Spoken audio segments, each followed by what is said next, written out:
Getting your real estate license is the easy part. Surviving your first month, that's where it gets interesting.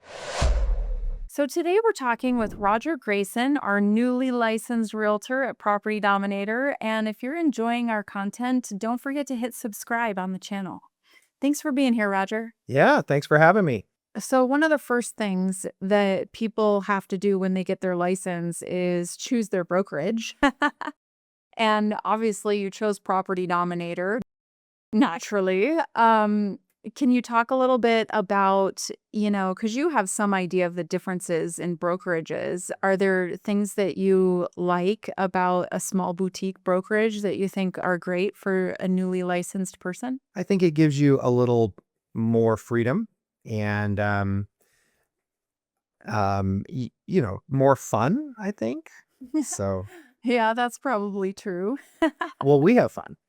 Yeah, for sure. I mean, once you got licensed, I mean, I know that you had been doing a lot of job shadowing and training before you even got the license. But now that you have it, and we've been doing even more of that, because you've been working more on drafting contracts and things like that. You were in real estate before, so you have a really good handle on what the job looks like and what it is, doing it, but doing it the prop dom way, or basically doing it my way, I think that's been very different for you, don't you think? When I practiced real estate before, it was a while ago. So, I mean, there are leaps and bounds for technology that have changed the way we do real estate these days. Did you have GPS? You didn't have No, GPS. but we didn't even And we couldn't email a contract. so you had to physically print contracts out and go get them signed. And now we're doing everything with e-signatures. Right. Yeah. It was all on paper. I tell clients this all the time. It's clunky. It feels clunky. However, I mean, it's a contract system that 95% of realtors in Denver Metro are using this contract system. So, I mean, It works. It's yeah. working for me. It's just a little bit of a learning curve on that. One of the things I've noticed is not much has changed in the MLS, the system we use to search for homes, put listings on.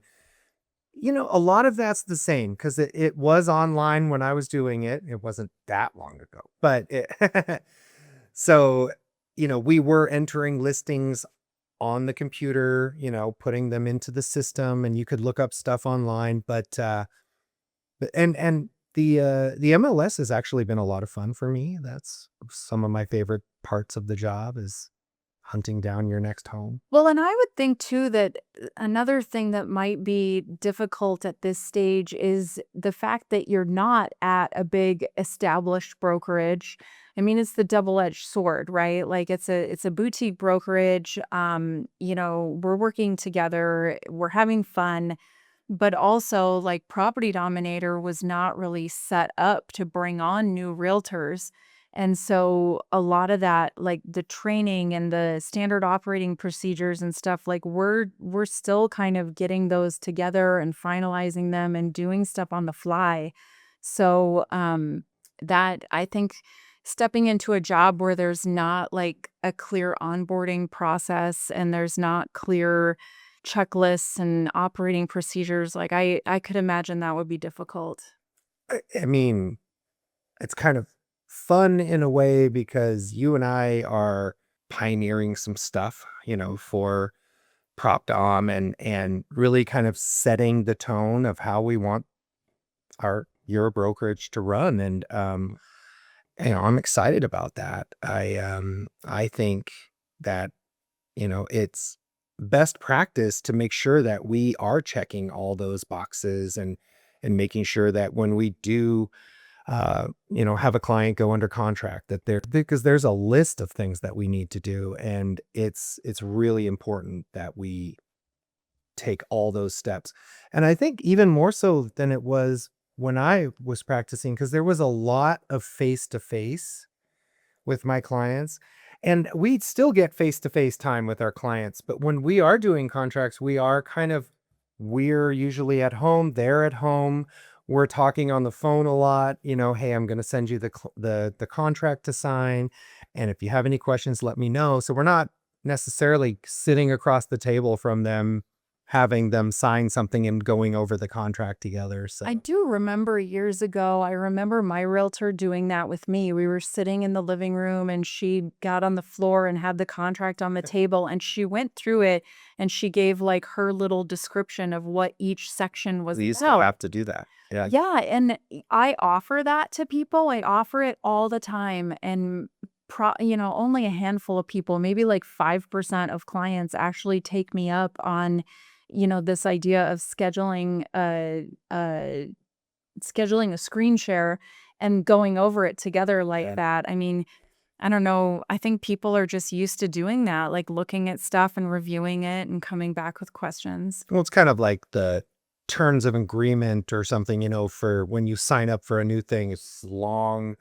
The TNCs. Yeah, the lawyer written stuff. And that's what we're looking at all day. And I know it can be difficult for folks to sit down and read an entire contract, but I think I'm, you know, I see a lot of our clients that they do take their time and they're going over stuff. And I think it's just kind of putting a lot more in their hands, like, hey, you're going to want to read all this. So it's important. And, you know, I think it's almost better for them. They're more comfortable at home. Okay, then. So you have been working on a lot of contracts. I'm thankful there's a lot of contracts to be worked on. And it's a lot of, this whole idea. I don't know if everybody knows about this, but when you first get licensed and you pick a brokerage, you hang your license at the brokerage, that managing broker or employing broker is now responsible for you for your first 2 years. And I am supposed to be providing you with a high level of supervision for the next 2 years. That's definitely happening. Yeah. Um, so everything that you're doing, I mean, drafting contracts and, any emails that go out, even though we've got all these email templates that we use, like I'm, popping in and looking over your shoulder and kind of reviewing everything before it goes out Yeah. I don't know that you would have that at a lot of other jobs.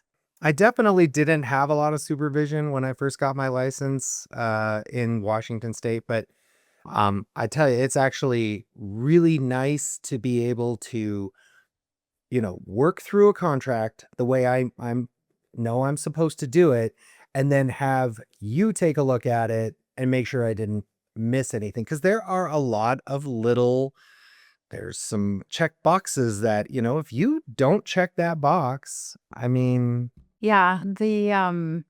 Making one small mistake on a contract can be a huge deal with a client. So it's really important that everything just be super accurate. well, I appreciate the opportunity to have you look over my stuff, especially in this first couple of months and with even the next 3 months. It's like I feel like w- uh, when someone gets their real estate license, you're not just done training. Like you just begun. Like now your real training starts. Yes, that's a joke in the industry actually is like you do all these classes and you do all this test prep so that you can pass the two tests. Um, and then you start learning how to do the job and they'll tell you that in the classes. Like this has nothing to do with doing real estate. This only has to do with passing the test. When I first got licensed, the question is where are you getting clients, right? Like you want to close some deals, you're trying to figure out who your clients are. You do this thing where all of a sudden everywhere you're at, everyone becomes a client and you're like talking to the cashier at the gas station about if they want to buy a home, just like silly stuff, right? Um, and I remember being so jealous. There was this woman that I went to class with who she found a broker that needed help. And she started working with this guy, and she was just right away closing deals and helping him and working right alongside him, which is exactly what you're doing with me. And it's such like if you can find that as a newly licensed realtor, that is the best way to set yourself up for success Because I think too often, I was floundering around. I floundered around at 4 different brokerages trying to figure it all out on my own. And it takes longer. It takes Mhm. longer to get profitable that way. Yeah.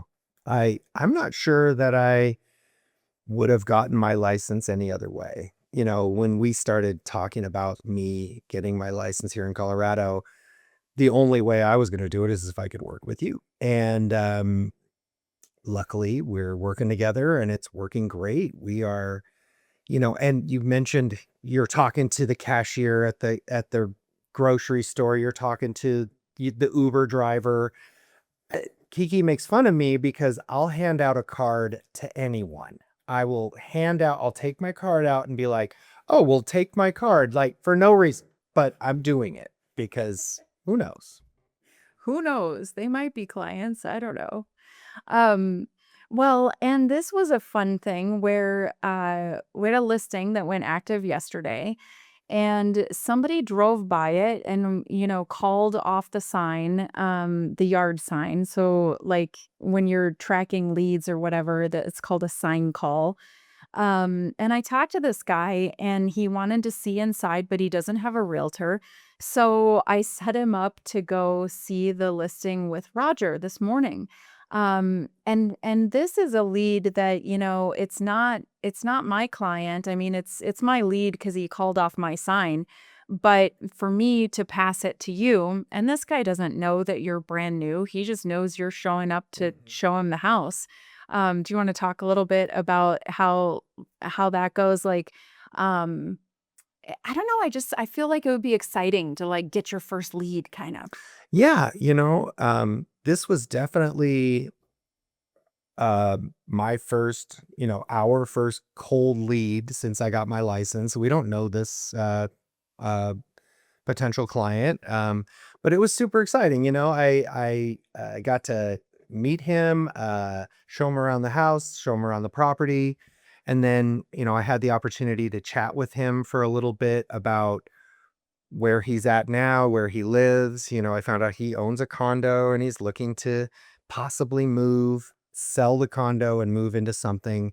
Um, and it might even be a little bit of a downsize for him. So he's, looking to maybe get a smaller place. And so, um, it's just fun kind of working through all that. And it was the perfect first kind of lead to come in for me, wasn't too complicated. It was fun and I was so excited about it because I was like, I would love to run over there and show him the house, but I couldn't fit it into my schedule. And for me to be able to say, oh, I have another realtor at my brokerage that can come run over there and show it to you. It was just really, it was exciting in more ways than one, I guess. this is the exact reason why this works so well is we can divide and conquer, if we have to.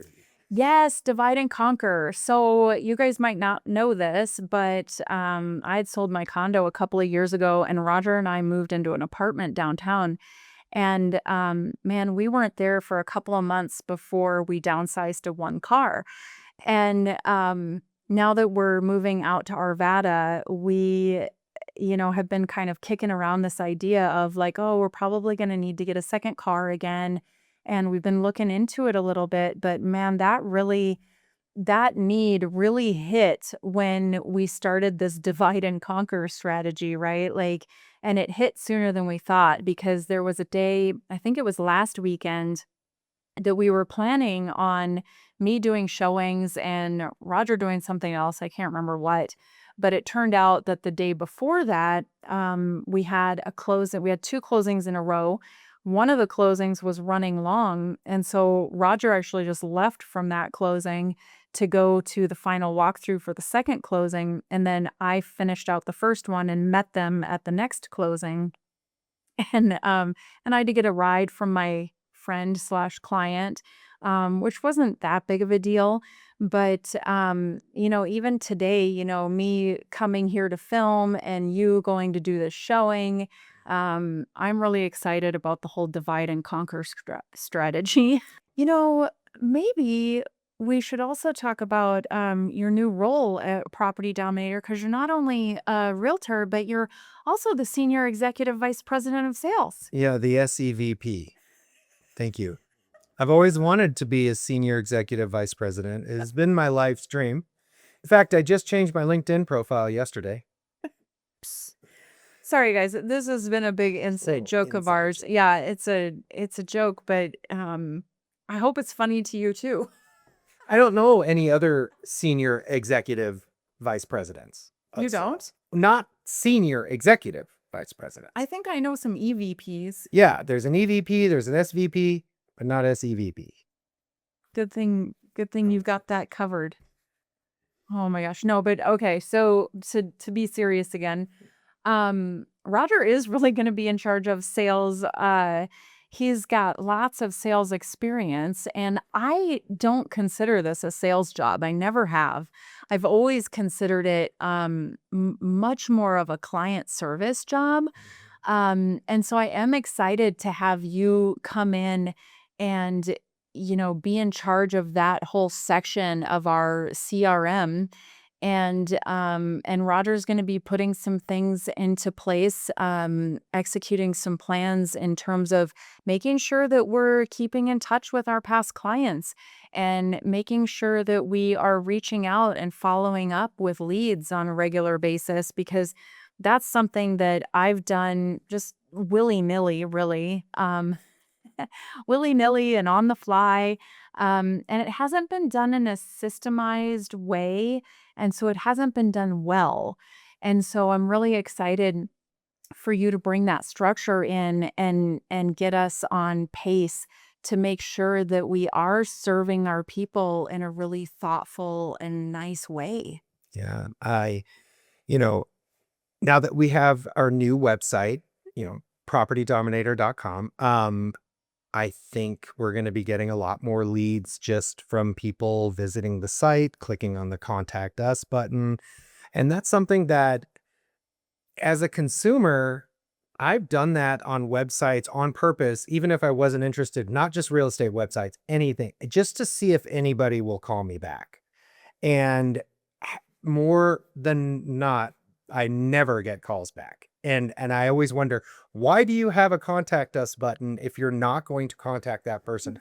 So that is my, like, if once those start flooding in, which I'm assuming they will, that is something that I really want to focus on, getting back to those folks who reach out and making sure that we're seeing how we can help them, and I think you have such a huge client base and your clients are loyal. They're coming back for now. I've seen at least 2, 3, recently 4 clients who are past clients. They're now selling the home or now they're buying a second home. And so, you know, running down leads isn't really something you need to do because if your clients come to you for business. Yeah, I mean, if you're the SEVP of sales, I'm probably the SEVP of marketing. You're the president, CBO. But yeah, I mean, I've been getting a lot of referrals and past clients, and wouldn't that be nice to kind of be in a spot where almost all of my clients are either past clients or referrals or friends? Like, there is nothing better than being able to work an entire business where all your clients are your friends. So whenever we're at work and when I'm doing stuff with clients, like, I'm also getting to hang out with my friends, which has been really fun. That's And so probably my favorite part. We get to go spend the afternoon with maybe a couple who are friends of ours, and we're showing them possibly their future home that we're maybe going to go over and have dinner with them at. I mean, it's just, and it's fun to help your friends kind of fulfill their real estate dreams and dominate their real estate dreams as well. yeah, for sure. And I'm looking forward to, I mean, we want to grow the business. And I've sort of, I feel like I've kind of reached capacity. So it's so nice to have help to continue to grow the business. Mhm. And And it's nice to be able to say, well, if we've got friends, right? If we've got friends and past clients, like I'm definitely taking care of those people. But then when we have leads coming in that are not really friends or past clients, it's not that they're not as important, but I definitely feel better about passing those leads off to you because I don't know, I wouldn't want to pass off my friends. Like I still, because I want to work with them because Yeah. it's fun. Yeah. Yeah. I mean, and that's something I'm pretty good at. It's something I've done in my sales career a lot is working with, new clients, new customers, selling new products or whatever it might be. And that's part of the job that I love. So I know, talking to strangers. And I've gotten less. I would have said like 5, 10 years ago, like I love talking to people. I love talking to strangers and I feel like I feel less so that way now. So I'm kind of like almost relieved to have help to talk to strangers. I don't mind. Talk to all the We strangers. got to vet them first, though. Make sure that they're legit Legit strangers. or just legit customers, clients. Worse. What else? So we're talking about your first month after getting licensed. I have something that I was thinking about just a minute ago when you said, as you've grown and your business has grown, we just had one of our property dominators' busiest months ever was in March. And that was my second month on the job. And we closed, I don't know how many, 7. we closed 7 deals that month. And that is rare, first of all, for any realtor to close 7 deals in 1 month, let alone a year. But it was really a great opportunity for you and I to kind of like, okay, this is how we're going to do our, the job. And I learned a ton. Yeah, I mean, 7 deals in 1 month. I mean, just you might not know this, but like I think I know there's a lot of realtors that don't do 7 deals in a year. So if you're newly licensed and you're looking at, where you're going to hang your license, what brokerage you're going to, what kind of support you're going to be getting and training, I'll say right now, a lot of brokerages, like you're going to be trained on the deals that you bring in. And that's difficult to do. It is really hard. Like in the first few years, you might be doing one deal every 3 to 6 months. Like that, it's just difficult. So the amount of training that you're getting right now with these active deals that are happening is just, it's really amazing. It's great. Yeah. I mean, that's how I like to learn, actually, is to throw me in the fire and we'll, you know, Figure it out from make sure there. we don't burn. But yeah, so it's been a great couple of months so far. What's been the biggest surprise, do you think? I don't have a lot of surprises. I've watched you work every day, and um, I mean, I'm not surprised that I have to, we're working almost every day, if Oh, needed. like 7 Um, days a I week? think that could be a shocker to some people, but it wasn't for me, like we're just talking about doing something Sunday night, like at like 5:30, 6 p.m., which like in my former job, maybe I would have gotten on a plane to fly somewhere at 6 p.m. on a Sunday night, but it was really rare. And, it doesn't bother me at all because we do have this quality of life where when we aren't working, we do whatever we want, so, Well, it's and I typically try to take Sundays off, but weekends are for showings. And a lot of clients, I mean, if you think about home buyers and home sellers, homeowners, these are people who have, steady income, steady jobs. Otherwise, they wouldn't qualify for a mortgage. And for the most part, a steady income, steady job is going to be a Monday through Friday during the day kind of thing. And so we do have business hours. I mean, our business hours are Monday through Friday from 10 to 6. But then I always say, and weekends and evenings by appointments, because it just, if that's the only time that somebody can get out and see a house, we're going to show them a house. The lock boxes that I use, those central lock boxes, those are in my opinion or knowledge or whatever, they're the most secure lockboxes. So I like to use those for my sellers because they work with an app and they generate a unique code for every showing for every person. And so I like that better than the regular lock boxes where it's like, oh my God, you would not believe how many lock boxes have the code 5280. Like if you were trying to get into some listings, like if you just walked around and tried 5280 on 10 lock boxes, You shouldn't say that. get into two. No, I don't care. I'm going to say it because people shouldn't be doing No, it. I agree. It is the dumbest thing that Yeah. you can do as a listing agent. Well, maybe not the dumbest, but it's not great. It's not great for security for your seller. So anyway, so we have these central lock boxes. They generate a unique code every time. And of course, you need an app for that. Yes. And What else? We've got an app from Title so that we can Yep. do sellers estimated net sheets. We've got showing time. yes, the showing app. Yeah, all the apps. Well, I said app, but also the amount of research that you and I do when someone says like, "Oh, I really like this house. I want to make an offer."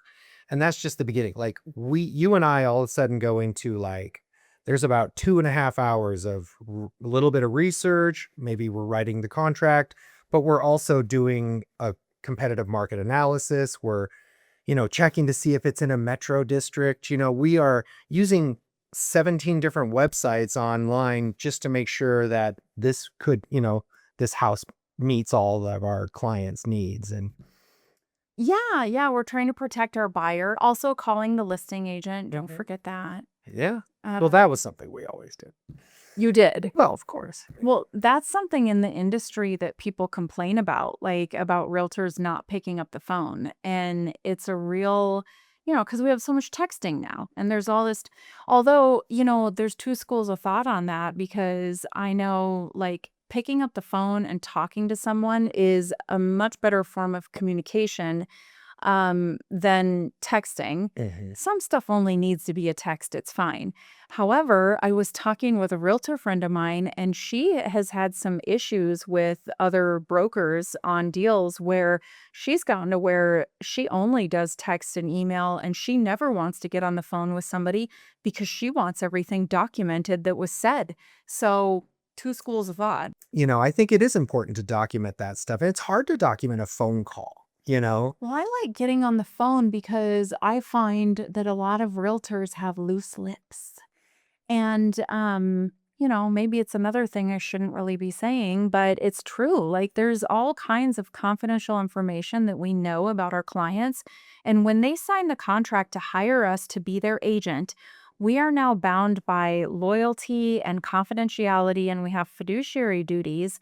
And keeping a client's confidential information confidential is part of the core of the job of being that person's agent. Yeah. And so, for example, if you have sellers who have to sell because they're getting divorced, like that's confidential information. And I can't tell you how many listing agents will tell me that their sellers are getting divorced and need to sell. So please, let's make this work. And I just think, oh.